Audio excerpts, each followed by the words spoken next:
So just some thoughts, sort of like a video diary, since I can't write things down while I'm driving. Listening to storytelling by Dave Sharp, and we're sort of like 3 hours, 20 minutes into it.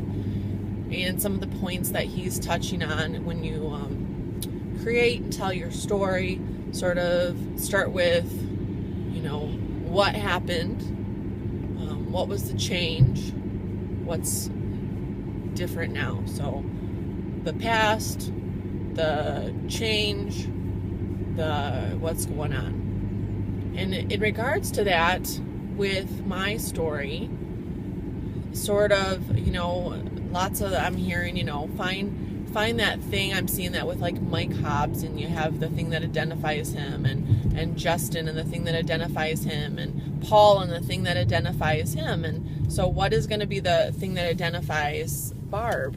And the well running dry is such a great and original to me, original in terms of the market that I'm entering, but I don't think original to reaching people. And so as Dave Sharp's talking about his story of being an addict and homeless and on the streets, and his rock bottom, that story of the well running dry, of if you picture a well, and when you get down to the rocks, if there's no underground river, there's no underground water anymore, it's dried up. You're hitting that rock bottom. And the year previous to the well going dry, the drain field went, so things are drying up, things are falling apart, they're not working the way they're supposed to be working. And as I say this,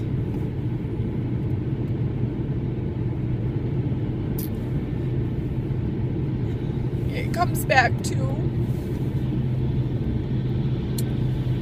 addiction. So I'm thinking of addictions, and again, relation to Dave Sharp's story.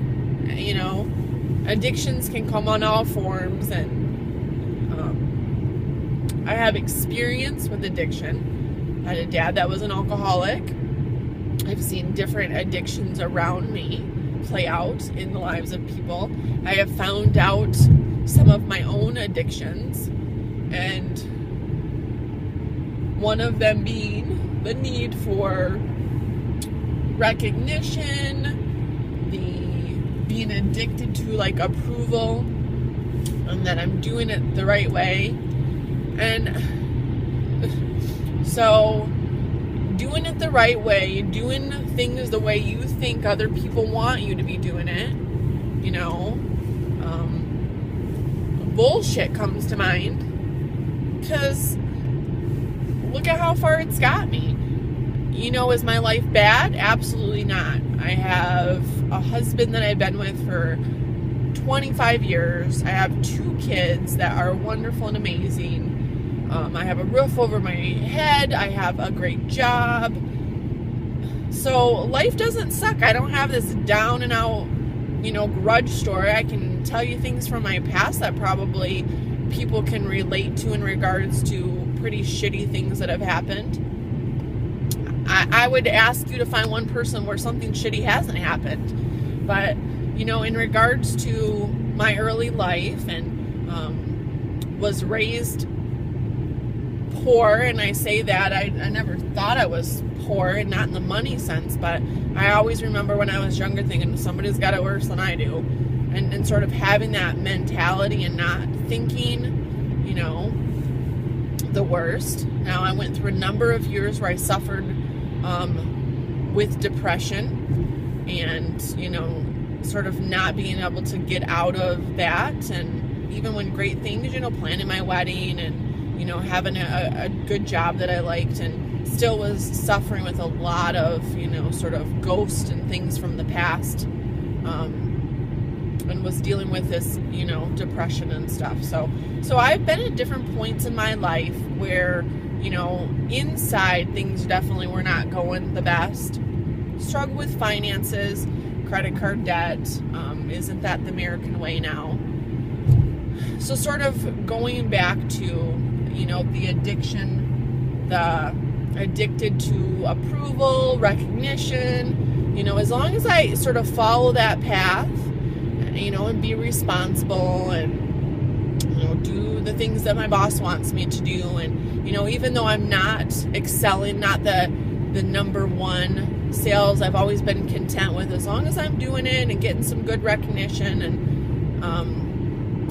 I think I'm tired of that. And not tired in the sense of I'm just going to say fuck it and not follow the rules. And,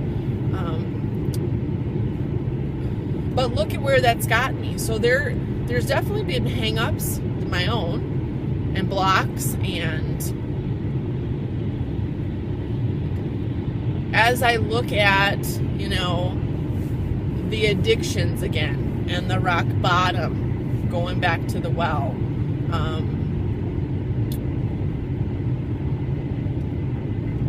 I think that was probably in terms of frustration financially, which can affect so many areas.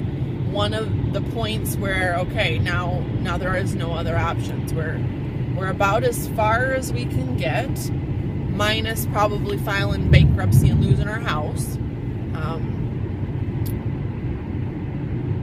that we can go.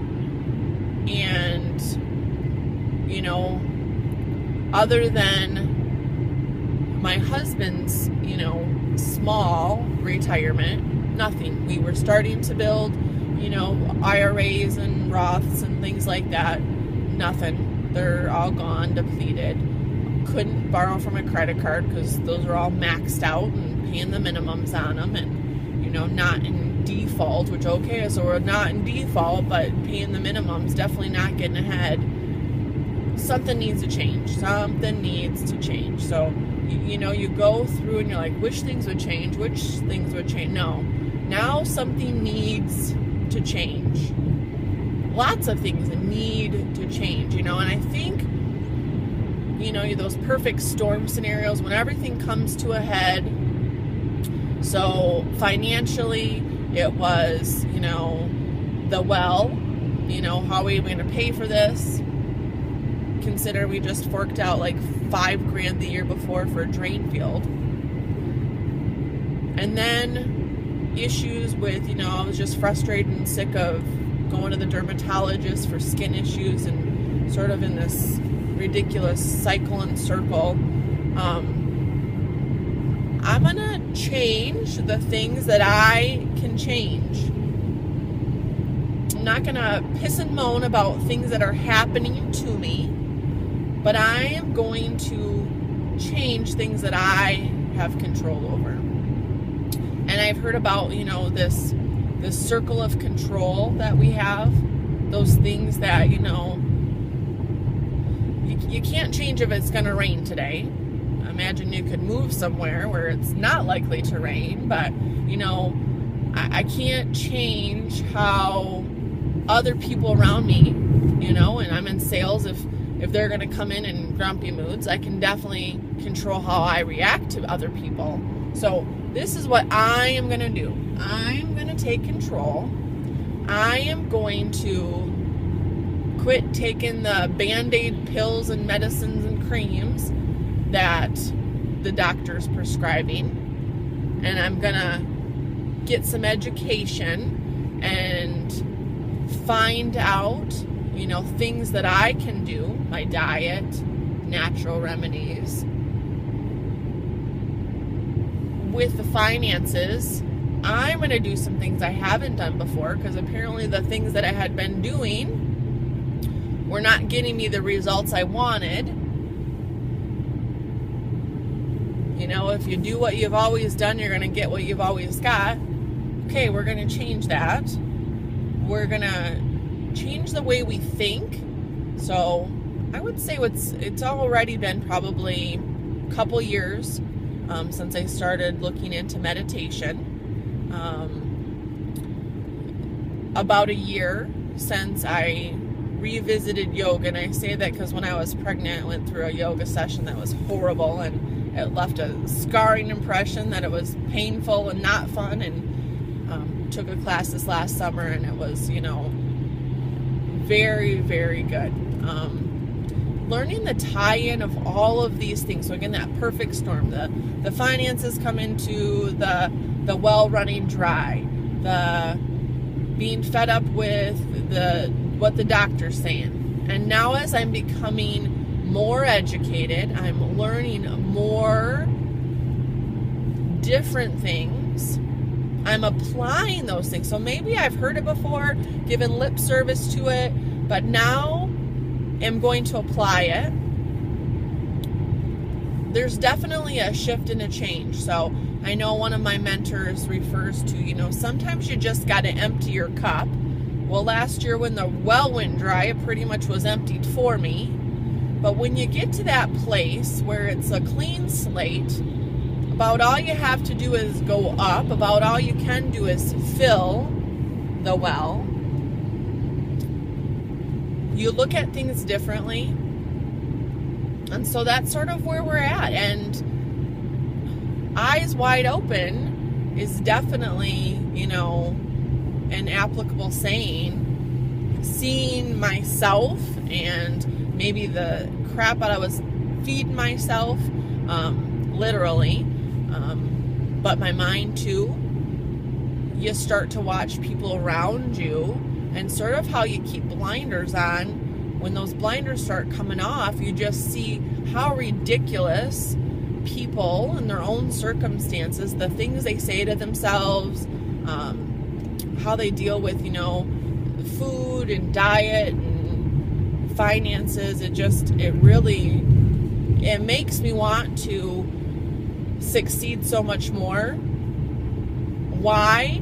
Because I just want other people to sort of escape from the bullshit that they tell themselves, or the lives that they are living that they think they're just predestined to be, I guess this is going to be what my cards are.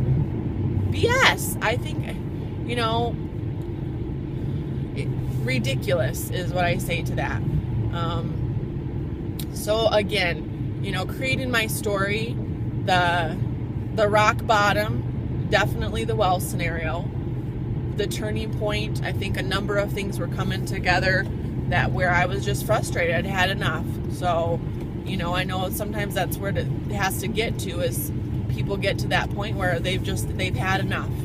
Something's got to change. And I know my husband and I have been saying, in a couple, finance, of course, I think one of the number one reasons why people get divorced, but just the strain, and as you change, even though where you were at was comfortable, even though it wasn't the best place, it was comfortable. When you start shifting and changing and it becomes uncomfortable, it's a fear that you don't know where you're going. You've not been there before. My husband and I have been talking, and the words have been brought up a lot about this scares the hell out of us. It's going to be a make it or break it. Well, it's going to be make it, because I don't believe in breaking it. So, so many shifts.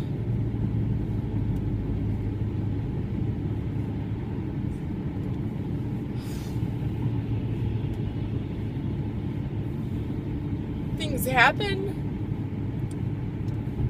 at the right time, and they will come to you at the speed they're supposed to, because even though people want change for the better, they have to be equipped to receive it. And until you get the right mindset, until you're prepared, even for the good stuff. Another thing I'm coming to realize too is, we all say we want to win the lottery, and what we all want this, but think about it. If you think about people who are, well off, famous and stuff, how many of their lives suck? Look at how many of them going into rehab. They just can't deal with all of the stuff going on, all of the fame, all of the fortune, probably people that they just don't know whether they're true friends or not. Probably most of them aren't. That when you're going through the trenches and you're moving, things will flow to you in the abundance that, one, I think you feel you deserve it, and two, that you're prepared to handle. A saying in the Bible is,